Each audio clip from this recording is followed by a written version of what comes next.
Assalomu alaykum. Bugungi darsimiz Excel'da tezkor ishlash funksiyalari hisoblanadi. Bu qanday funksiyalar va qanday ishlaymiz shular haqida ko'rib chiqamiz. Bugungi video darsimizda 11 ta funksiya ko'rib chiqar ekanmiz.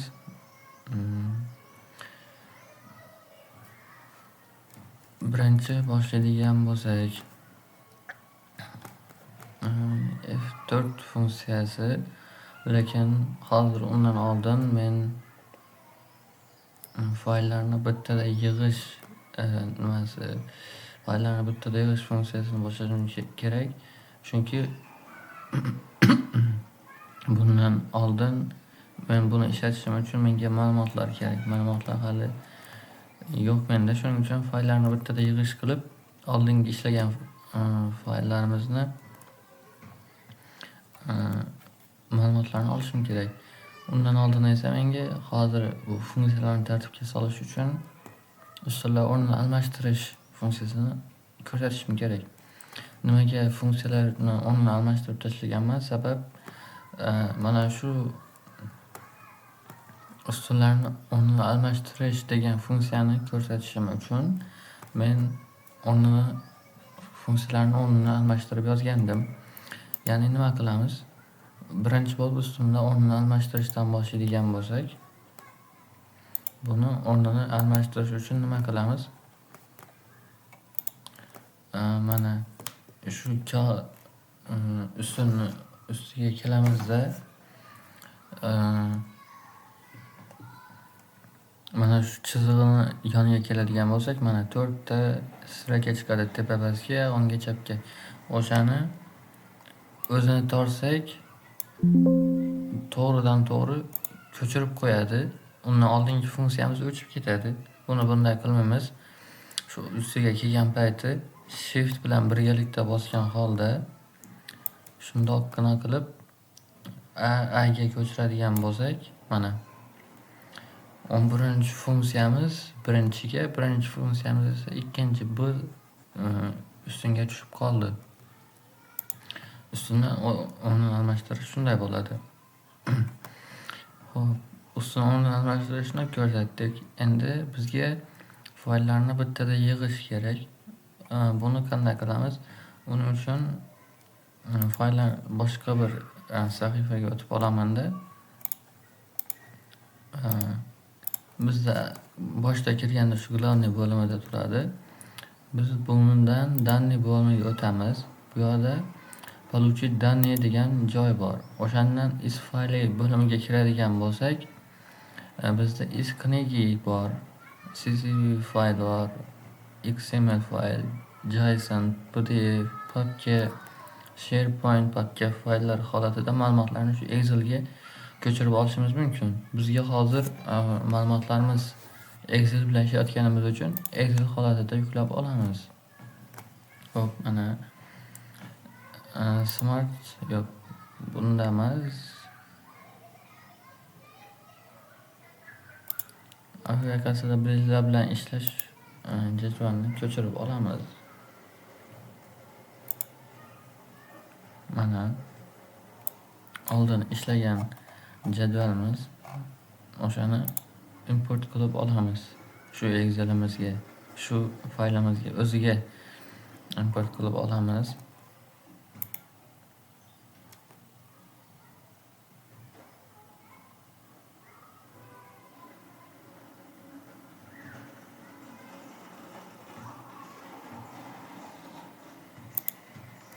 Izmerlikni bosadigan bo'lsak, mana bizda to'g'rilash uchun tablitsa ochiladi. Bu nimaga kerak?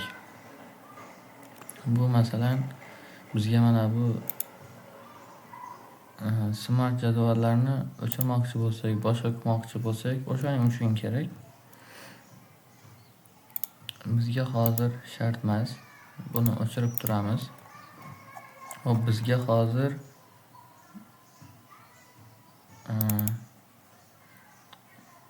F4 funksiyasini ishlatib ko'rishimiz kerak.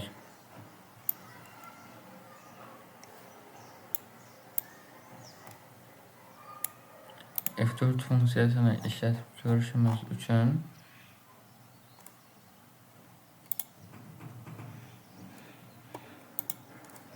boshqa faylga o'tib qoldim.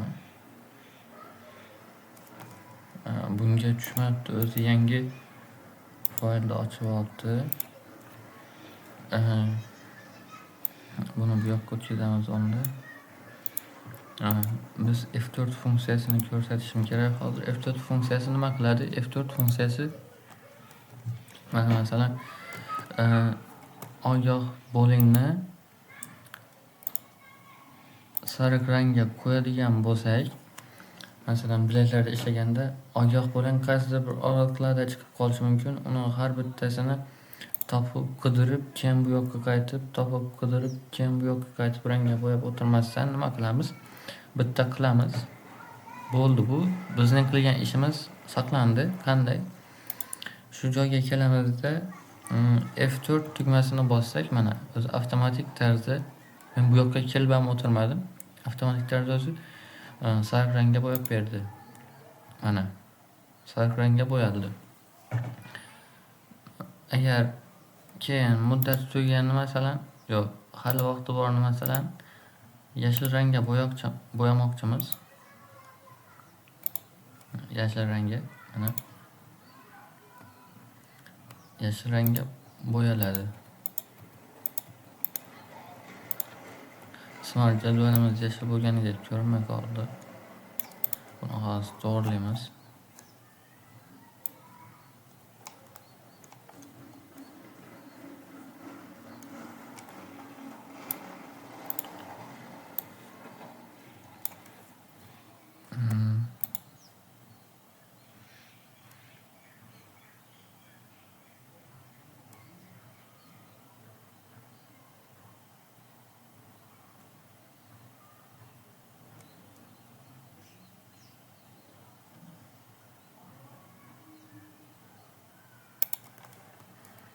Shundoq qo'yadigan bo'lsak,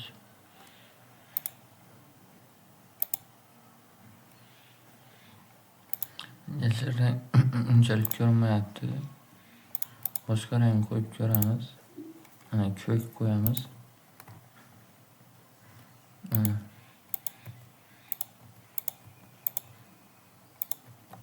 Bu ham unchalik mana endi sezildi. Mana bu yashil, mana bu ko'k rangi. Ya'ni nima bo'ldi? Bizni oldingi qilgan ishimiz saqlanib turadi. U F4 tugmasi bilan uni ishlatishimiz mumkin. U faqat rangda emas, masalan muddat tugaganini jirnikmoqchimiz, qora rangga o'tkazmoqchimiz. Uni shunday bosamizda F4 tugmasini bossak,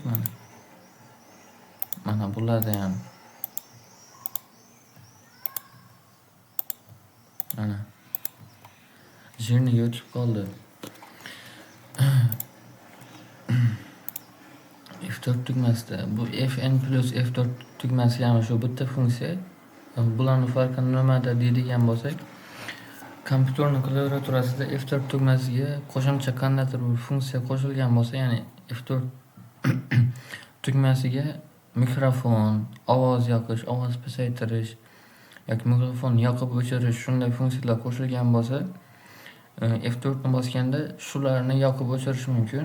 Bunaqa holatda o'sha Fn bilan birgalikda bosilsa, biz mana shu ishlatmoqchi bo'lgan mana shu funksiyamiz ishga tushadi. Ya'ni F4 funksiyamiz o'sha biz oldin qilgan ishimizni saqlab qoladi. Masalan, tagga chizilgan qilib saqladik. Endi bularni boshqasiga saqlaymiz. Mana shu bormagan holda shu joyni o'zida avtomatik tanlab qo'yib ketaveramiz. Mana tagga chizilib qoldi.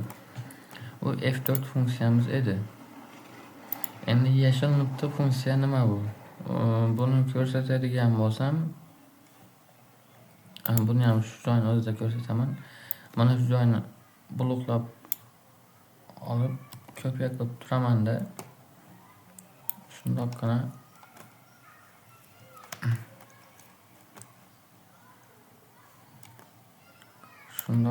ko'chirib turib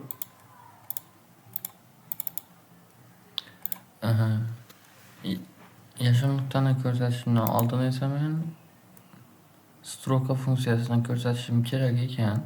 Stroka funksiyasini demak usullar uni almashtirishni ko'rdik.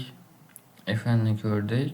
Yashil nuqtani ko'rsatishdan oldin men strokani ko'rsatishim kerak. Demak, strokani nima qilamiz? O'rnini almashtiramiz. Shift bilan bosib turdik va yashil nuqtadan oldinga o'tkazdik. Mana. Stroka funksiyasi o'tdi. Endi stroka funksiyasini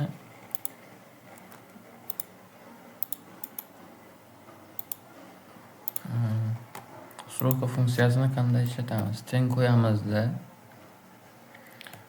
tilimizni ruschaga, kirilchaga o'tkazib olamiz va stroka deb yozamiz. Mana stroka deb yozdik. Qavsni yopaman va enter bosaman.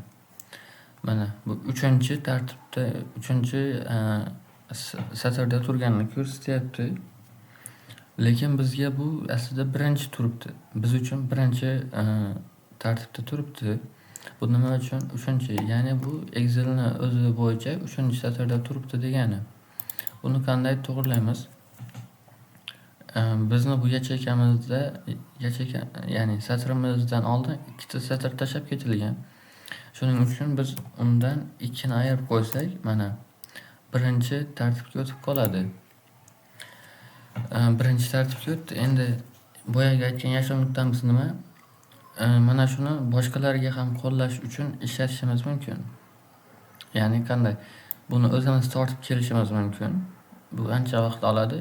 Shu turgan joyida mana yashil nuqtachamiz bor. O'shani sikonchani chap tarafini 2 marotaba bosadigan bo'lsak, mana o'zi avtomatik tarzda o'zi qo'yib beradi tartiblarni. Ya'ni o'zi avtomatik tarzda yoyib beradi ma'lumotlarni. Yashil nuqtamiz shundan iborat. Xo'p, yashil nuqtani ko'rdik, fayllarni bittada yig'ishni ko'rdik. Ctrl H ni ko'rishimiz kerak ekan. Hop, Ctrl H nima qiladi? Ctrl H bunda 2ta funksiyamiz bor. Bu qanday ishlaydi? Masalan, men hozir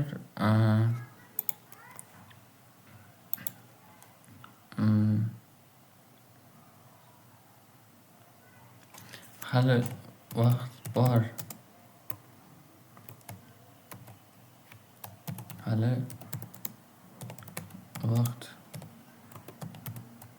Degan so'zni qidiryapman-da, uni almashtiryapman. Zamin, ya'ni o'rnini almashtiryapman. Nimaga? Masalan, ogoh bo'lingga o'zgartirmoqchiman. Hali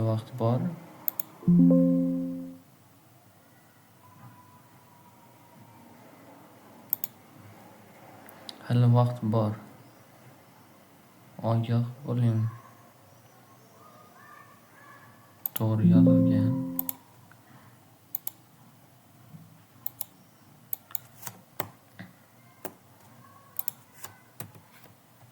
Masalan, mni qidiramizda, uni o'rniga a harfini qo'yamiz. Nimaga?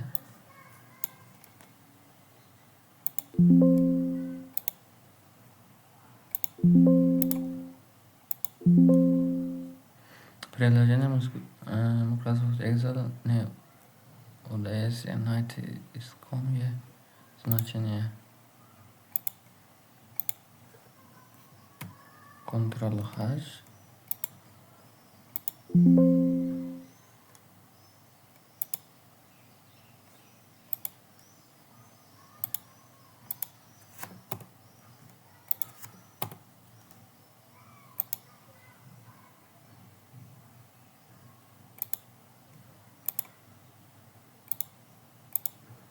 Ularni hammasini olib turaman. Mni Aga o'tkazmoqchiman. Mana 13 ta zamin bo'ldi deyapti.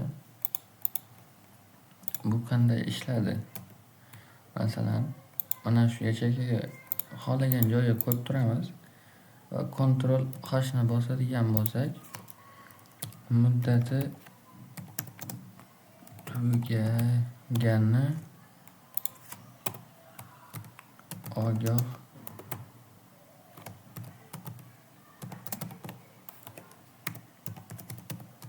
ogoh bo'ling deganga o'zgartirmoqchiman. Ya'ni muddati tugagandan bizdan nechta bor? Bitta bor, ikkita bor, uchta, to'rtta bor. Mana bu yerda 5 ta bor.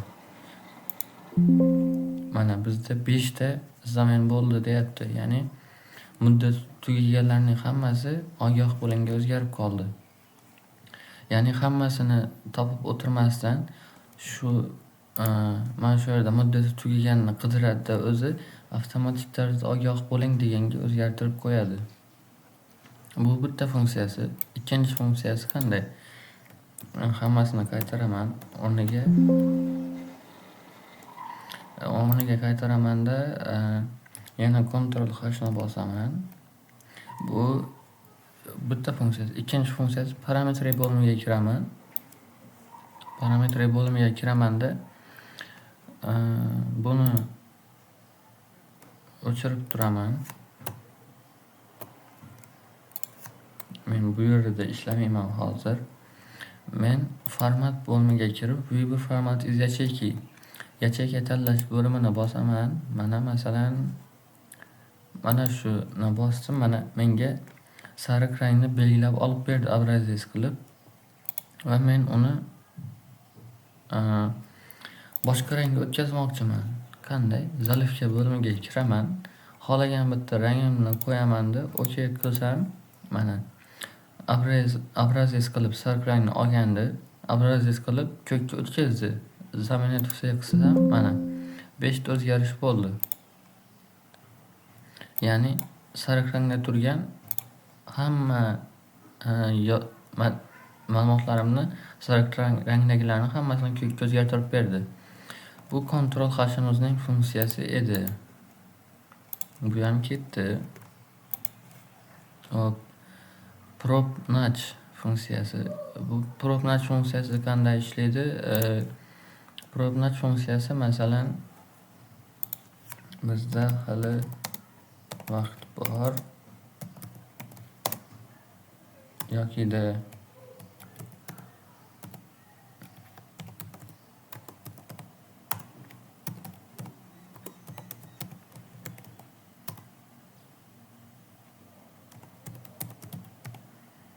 shunga qilib mana buni o'chiray.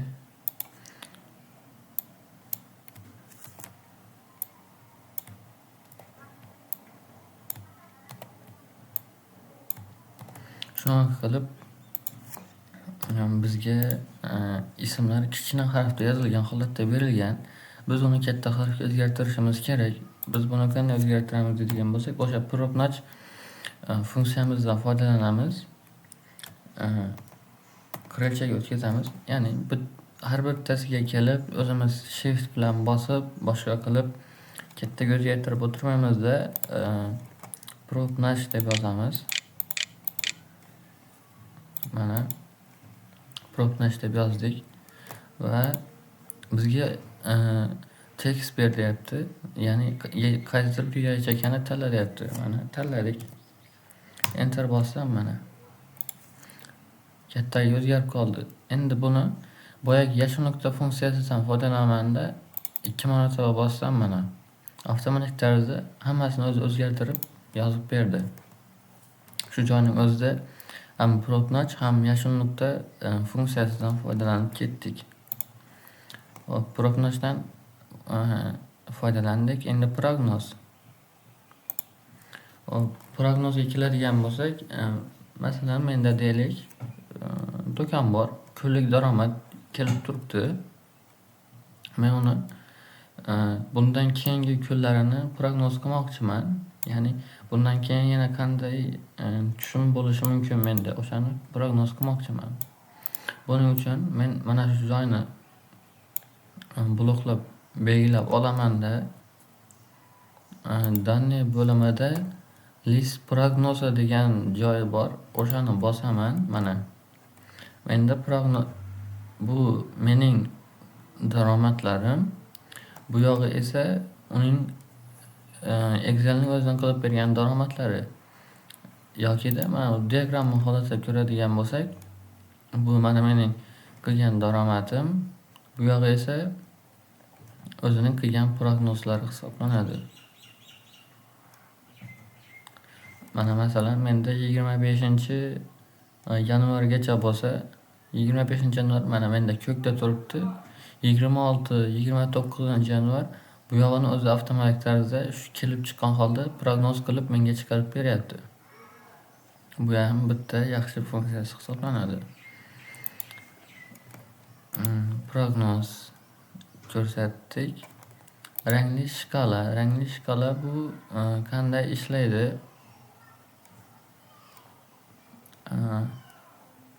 Prognozga kiraman. Mana shu sonli qiymatlarimni tanlaymanda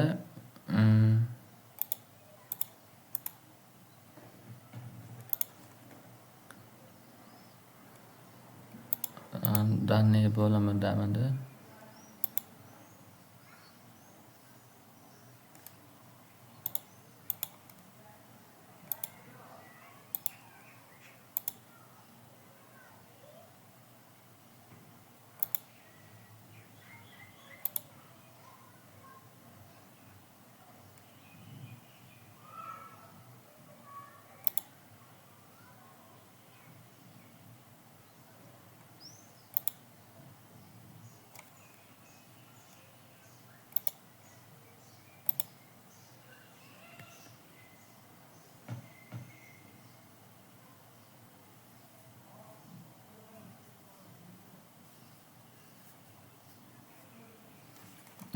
Временная shkala mana menimcha shu bo'lishi kerak.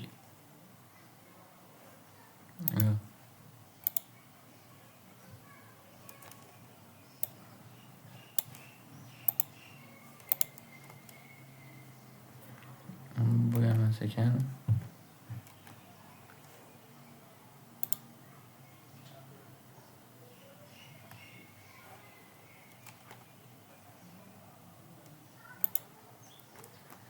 Rangli shkala.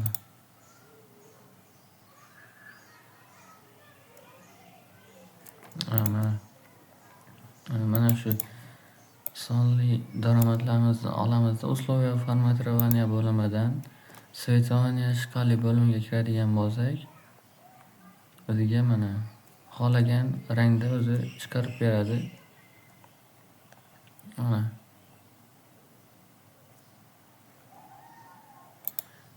Mana eng katta qiymatimiz bizda yashil 3 million bo'lgani uchun bu ko'k, ya'ni yaxshi daromadda turibmiz.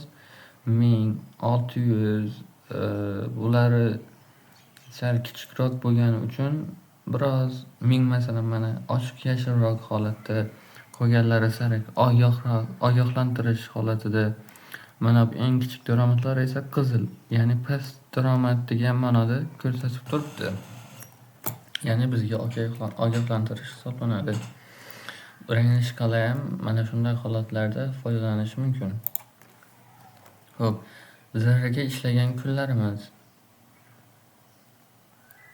Zarraga ishlagan kunlarimizni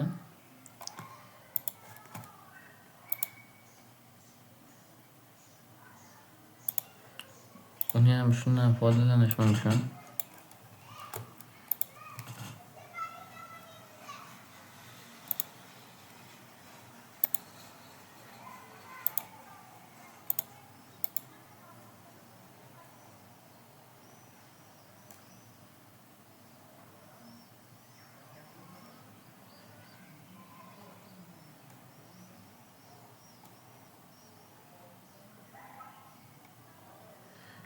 Mana bu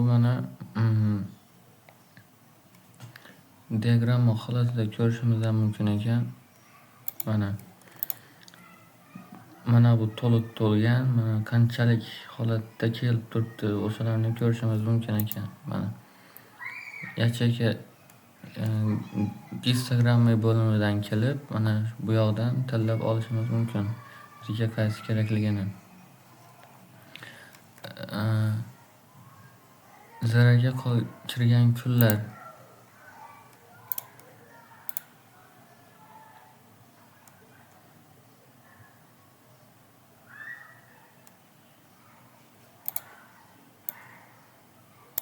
Zararga kirgan kunlarimiz menimcha bular emas, bu emas ekan. Mana bo'lshi, menshi bo'lsa, mana zararga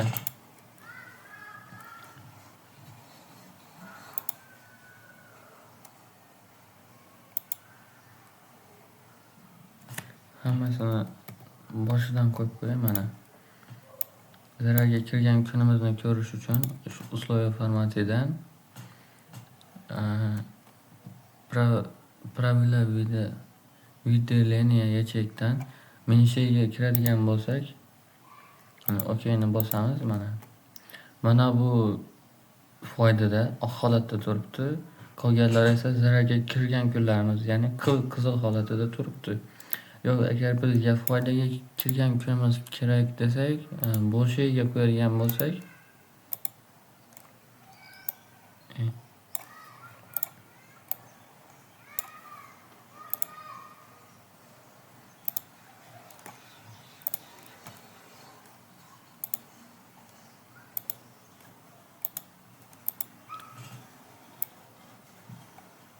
bo'lishini ko'rsatmaskan.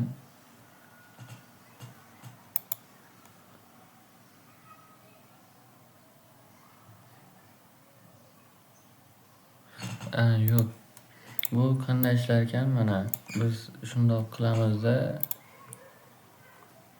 menshiga kelamiz. Biz masalan zararga kirgan kunimiz qanchadan boshlanishi kerak? Masalan, bizga 1 milliondan boshlanishi kerak deydigan bo'lsak,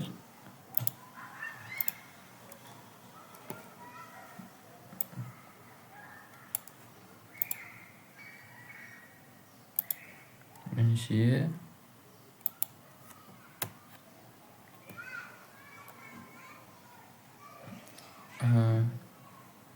782 mingdan boshlansin mayli.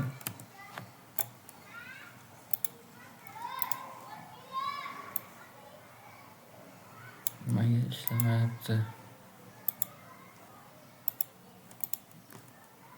Boya ko'rsatdi-yu.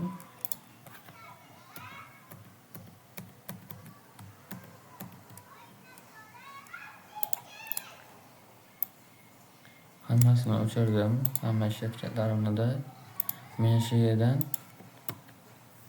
zararga kirgan kunimni 1 million qildim. Mana 1 milliondan qolganlar hammasi zarar kunga ishlayapti. Mana bu 3 million va 1 million foyda kunga ishlayapti. Menga foyda kuni kerak. Buni o'chirib turmasam ishlamas ekan. Buni o'chirib turaman va foydaga kirgan kunimni hisoblayman. Foydaga kirgan kunim masalan menda qancha bor ekan? 782 mingdan boshlanar ekan deylik.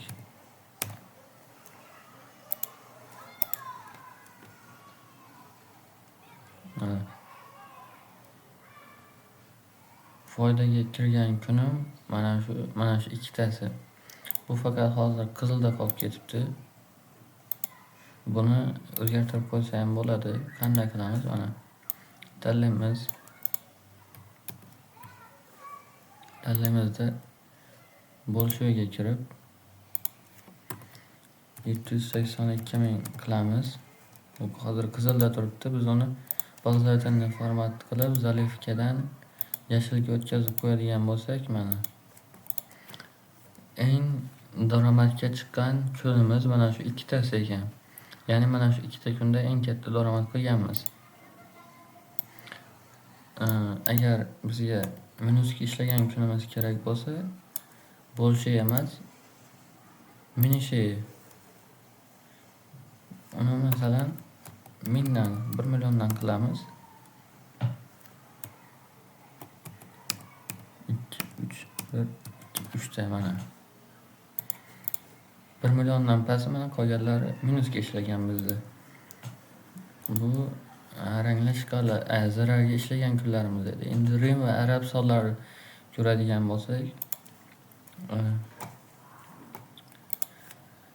rim va arab sonlari endi ko'p ishlatilmasligi mumkin, lekin ba'zida kerak bo'lib qolishi mumkin. Bu ham har ehtimolga qarshi.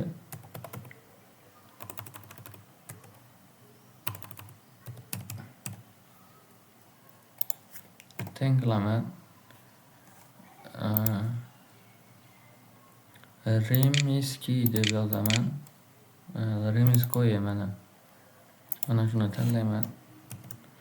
Bu hozir menga xatolik beradi, chunki rim raqamlari 4000 gacha ishlaydi. Undan u yog'iga ishlamaydi, chunki sababini hozir ko'rsataman. Mana xatolik berdi, 4000 ishlamayapti. 3999 dan ishlaydi. Teng qo'yaman. Rimskoye.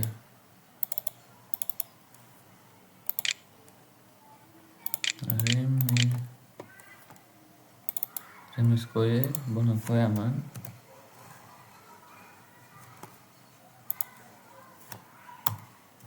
Mana sababi mana shunda. Mana shu 3999 ning o'zi shunchalik katta raqam bo'lyapti. U 4000, 7000, 10000 ga chiqib ketsa juda uzun bo'lib ketadi. Uni o'qish ham juda qiyin bo'lib qoladi. O'shaning uchun 4000 gacha cheklov qo'yilgan. Rim raqami shu 3999 da ishlaydi, ya'ni 4000 gacha cheklov qo'yilgan. Undan u yog'iga ishlamaydi. Endi masalan bizga rim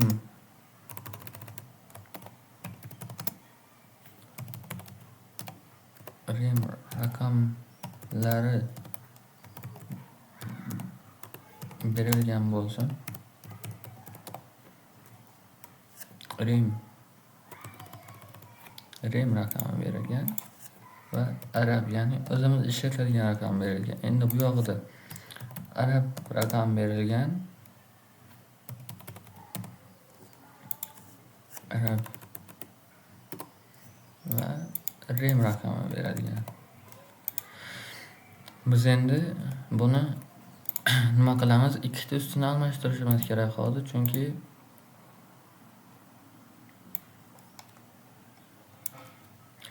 boshida arab rimni ko'rishimiz kerak, keyin rim va arabni ko'rishimiz kerak. Bu yoqqa o'tkazaman. Mana arab raqamiga masalan 3999 ni ko'rdik. Bu kerak emas. 2000, keyin 1000, 500 yetarli. Endi o'shani 500, 1000 va 2000 mana arabdan rimga o'tkazamiz. Arab raqamdan rim raqamiga, bunda esa arab raqamdan rim raqamiga o'tkazamiz. Xo'p. Rim raqamiga o'tkazish uchun boyagidek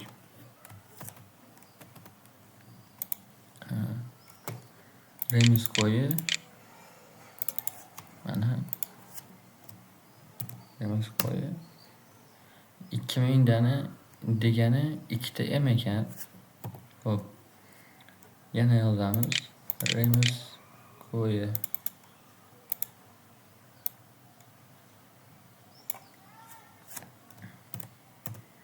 bitta m ekan. 500 degani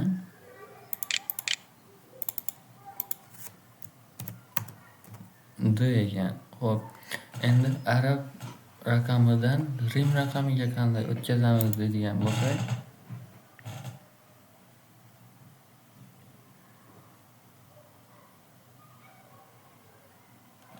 ikkitasi bitta bo'lib qolibdi-yu.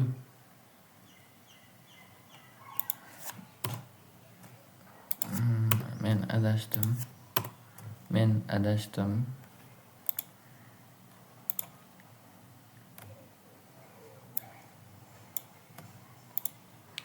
Rim raqamidan arabga o'tkazishim kerak. Ikkita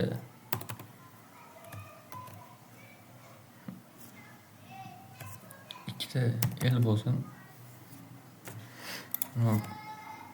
Ikkita D bo'lsin va ikkita M X L bo'lsin. Biz shularni arab raqamiga o'tkazmoqchimiz.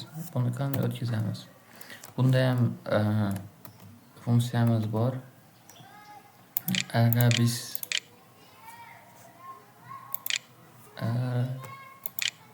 Arabiskoye mana shu funksiyadan foydalanamiz.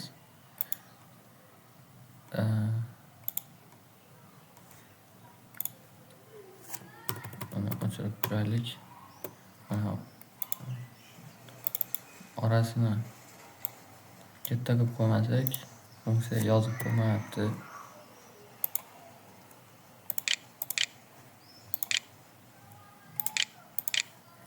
Arabiskoye mana shuni beramizda qavs yapamiz. Mana bu 100 degan ekan, ikkita L. Hop, ikkita D. Arabiskoye ikkita D. Bu 1000 ekan.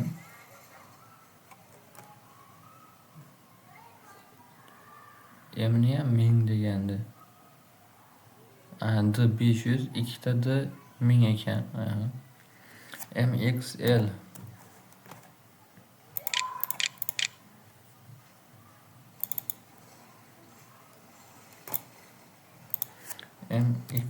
degani esa 1040 ekan.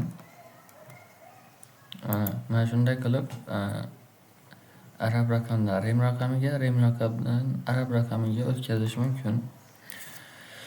Bugungi mavzumiz shu funksiyalarni ko'rsatishdan iborat edi. Bizni kuzatganingiz uchun rahmat. Bizni kuzatishda davom eting. Hali video darslarimizni chiqaramiz. Bundan qiziqarli bo'lgan bizni kuzatganingiz uchun yana bir bor rahmat. Kuzatishda davom eting.